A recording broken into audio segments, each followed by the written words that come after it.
They are this magical, perfect, incredibly splendiferous being. They don't have to change anything.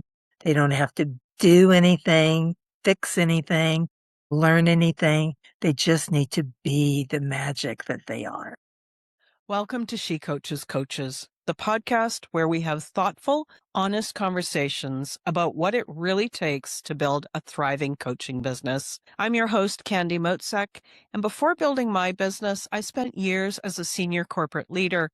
Now, today, I work with coaches who are smart, well-trained, and deeply capable, and who want clarity about how to grow in a way that feels aligned and financially sustainable. On this show, I sit down with successful coaches to explore the real decisions behind their success, how they got started, what shifted as they grew, and the mindset and business choices that helped them gain momentum without burning out. Whether you're early in your coaching journey or refining a business you've already built, She Coaches Coaches is here to offer perspective, confidence, and grounded insight to support your next chapter. To learn more about how I work with people, go to my website, stepintosuccessnow.com. And now let's dive in. Hey, everyone, and welcome to this episode of She Coaches Coaches. I'm your host, Candy Motzek, and I am so glad that you're here.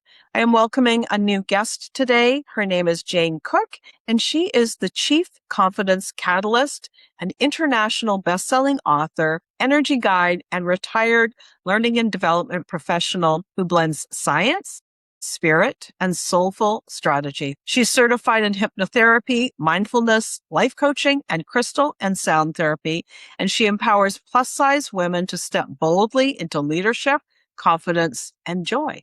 Jane, I am so glad to meet you. Well, thank you so much. I am so glad to be here. Tell me, what are you really excited about right now in your work these days? So many things. I've got several books that are going to be published over the next few months, and I'm getting my community together. I'm trying to build a community that is compassionate and where everyone can celebrate each other. And I've got that almost done. And just getting to talk to people and remind them who they truly and totally are, because we are all perfect and magical just the way we are. And getting to remind people of that. We don't have to search for it. We don't have to look for it or develop it. We just need to remember it. And so I get to play in the field that says, you're fantastic and perfect the way you are. So It's a satisfying life when you do that kind of work, it isn't it? is so much. How did you arrive at this place in your life? Well, most of my life I worked for corporate America. Like I said, I'm a retired instructional designer, so I wrote training courses for several companies. And fortunately, my last company, who was a very well-known company, decided to flatten their leadership structure and offered me 2 years salary to go away and retire. And I was like, woohoo, now I can go play. And all I wanted to be when I retired was a Hay House author. And then I was in a program that we went to Costa Rica, and I came back an entrepreneur. I'm like, how did that happen? I had been taking coaching classes and gotten my, life coaching, certification and things like this, but I never really thought about what I was going to do with it. And then when I started taking these other classes and started meeting wonderful people in the entrepreneurial world, I was like, wow, I might be able to really affect some really cool change if I actually do this. And so that's how I got into it. I'm still writing. Writing is my first love, but coaching I'm really getting into, and I'm really enjoying it because I love seeing growth. I love that moment when the aha happens and you can tell it and the whole physiology changes. Yes. Yeah. The light just turns on, right? Yes, that is awesome. You were saying you have got a number of books that will be released over the next Yes. few months, and you're already a published, successful author.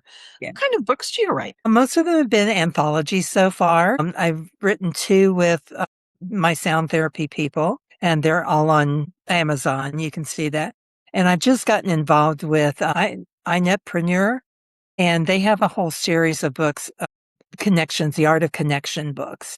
And they are really amazing. They bring a whole bunch of authors together. So I've really stepped into that and just a couple of other things. I do have my own book that I am working on. I have a solid outline. Now I just got to get the flesh around it. And it's called Fat Isn't Spilled, STUPID. Right. It's a lot of things that's not spelled. Because I got tired of people saying, "Thank you so much. You've really changed my idea about fat people. I thought they were lazy or stupid or something." How are you supposed to respond to that? Thank you. You're welcome. I mean, Yeah. like, are you trying to compliment me some way? So, yeah. Yeah. So that was a running joke in my family for about 20 years now. And now I've decided it needs to be a book. So what, I mean, you've had a varied career. Now you're an entrepreneur, you're a writer, all these things. What is one idea that changed how you think about success? That's a great question because I can remember sitting in a little bistro with my best friend who was a talent management person. And she asked me the same question. And I said, success is being able to do what you want when you want without any regard for, any kind of monetary or limitations. And she said, so I'm not a success because she could not do that.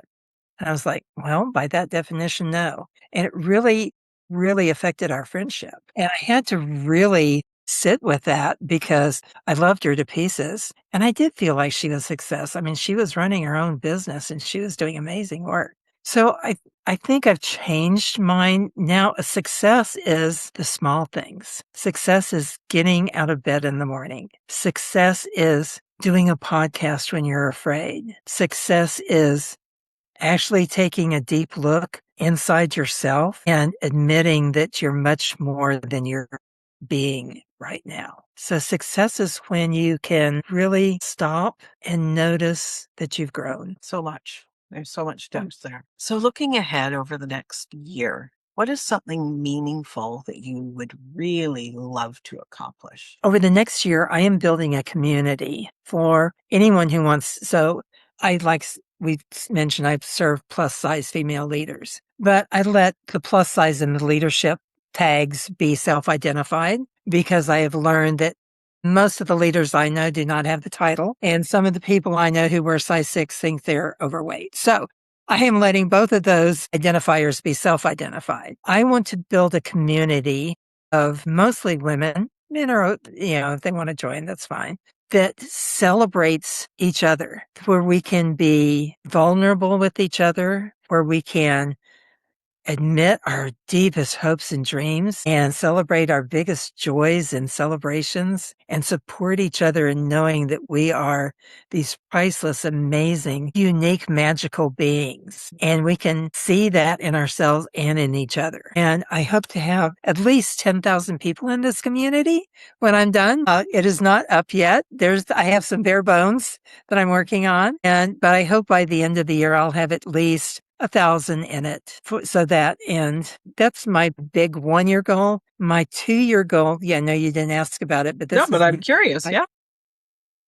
I want to build a retreat center in the Pacific Northwest where people from my community can come for rest, relaxation, surrendering, communion, cooperation, communication, where we can have summits and we can have dances of universal peace and drumming circles and meditation retreats, and where everybody is just served in the most glorious and perfect way that they can be served. And I've been doing a lot of visualization on that. So don't know how it's going to be, but I have a definite idea in my mind. And if you can conceive it, you can achieve it. So that's right. And holding it as done. And so I'm noticing that the retreat center is the physical version of I'm assuming, online type of community. It's sort of the same journey. It's just sort of more fleshed out, as it were. There you go. Yeah, exactly. Exactly. You've done a ton of work on yourself over the years. You have a lot of awareness, done a lot of growth. What have you learned about yourself while doing this work? I am a survivor. That's the simple way to put it. I have my stories like everybody has their stories. Childhood abuse, alcoholic spouse, self-worth issues. But in all of that, I've always gotten back up. I've stood up. I've gone forward. I have not called it quits. I have taken the knocks and I've come back from them and I've grown from them. And I'm really close to the point of looking at them as learning. Some days I do better at that than others, but because I've had too many people that I know just give up. My husband and my brother for two. One died when they were 56 and one died 58 for no other reason that they just gave up. And I can't see how to do that. We have so much to give and to learn and to receive and to play with in this realm. So why would you ever want to give up? Live life fully. Take it and just, what's that old saying? I'm going to ride into the sunset, all disheveled on a motorcycle saying, yeehaw, what a ride. Yeah. It's a different worldview that allows you to give up, Yeah. to lose hope and to not find it again. Yeah. Even in a small little piece. Yeah, And I don't know that mindset. I don't experience it, so I can't even speak about it because it's foreign to me, right? Yeah. Yeah. I did have my husband, like I said, was an alcoholic. And in one of my books, I write about that I had never written about before when he was court assigned to a rehabilitation center. And I went to the orientation meeting and realized how not me I was. And I decided to take my own life that night. And I stopped by this liquor store with the old phone booth and found the number to the suicide prevention hotline. And I dialed it and I got a busy signal. Wow. And it was raining and I just slid down and I listened to this busy signal for several hours. People tell me it should have disconnected, but it never did. And that was the critical turning point for me. It was like, how did I let myself get to this point? And I will never, ever let this happen again. And it's taken decades, but you know what? I got up, I wiped off all the muck, I hung up the phone, and I started changing and honoring myself and getting out of the shame, blame, guilt game. So, Can you find like I don't know if it's a thought or an inkling or an inspiration or something that was the shift for you? I mean, it's such a deep, dark time and something changed. I wonder what that was. well, like I said, I'm very woo-woo, so I feel like it was my spirit guide stepping in and saying, "Yes, you need to you cannot do this any longer." So, because I have several spirit guides and I try to listen to them. Sometimes they get a little bit peeved with me because I don't listen to them, and then I have a really hard lesson to learn. But like I say in my story, I wish I could say it was this big bright light and somebody coming down saying, "You were saved," or something like that. It wasn't that. It was just this quiet knowing. It was the phone was doing beep, beep, beep, beep, beep, beep. And just that cadence was just like, get out of that cadence, get out of that rut. Just, you can't live this way and you want to live. So, yeah. And I just know that somebody will hear this and it will matter to them. Yeah. It will touch them and it will shift something for them. And who knows, right? So Who I knows? appreciate Well, you thank you sharing. so much. I think that's one of our biggest gifts that we can give to each other is being vulnerable and being sharing authentically. Know anybody who's done that, but that's okay. I don't wish they either. could. Kind of as I was talking, I was like, well, that's not going to happen. But yeah. What's one idea you hope that they carry away with them from this conversation? That they are this magical, perfect, incredibly splendiferous being. They don't have to change anything. They don't have to do anything, fix anything, learn anything. They just need to be the magic that they are. Because we were born into this world perfect. We knew it. Everyone else knew it. And then we got socialized out of it. So just remember, go back to that perfection. And perfection isn't an end state. Perfection is we all grow, we all change, and it's always, always perfect. you can't help but being perfect. You are a unique individual. There is no one else like you. So just that fact makes you priceless. So step into that and don't get a big head over it because everybody else is priceless too. Yeah. But step into your innate splendor and joy and magic. Thank you, Jane. That was Mhm. wonderful. Thank you. So, as we wrap up, how can people find out more about you? Do you have a free gift to offer? And how do they find out more about Okay, I do have a free gift to offer. It is my plus size leader's guide to radiant self esteem. And it's just a little one page thing based on my shine framework. And to work with me, you can go to my website, janecooke.com, COOKE. So, and if you sign up for my newsletter, you will get a reflection journal that is based on that one page handout. So you can take what you've learned in that and have a little reflection journal to go with it. So, Well, that's awesome. Thank you. I'll make sure to put the links in the episode notes so people can just go and grab that quickly and make use of it and grow. Thank you so much, Jane. I appreciate the time that we spent together. Really enjoyed the conversation. And thank you to the listeners. I hope you enjoyed the conversation as much as I did. well, thank you so much for having me. And thank you, listeners, for being the wonderful people you are. Thanks so much for listening to this episode of She Coaches Coaches. If this conversation resonated, take a moment to reflect on what stood out and how it connects to where you are right now. Coaching businesses grow through clarity and thoughtful choices, not pressure or hustle. If you'd like more support, you can learn more at stepintosuccessnow.com. I'll put the link in the episode notes. And if you found this episode helpful, I'd appreciate it if you would share it with a peer or colleague who would enjoy it as well. I appreciate you being here. Have a great day.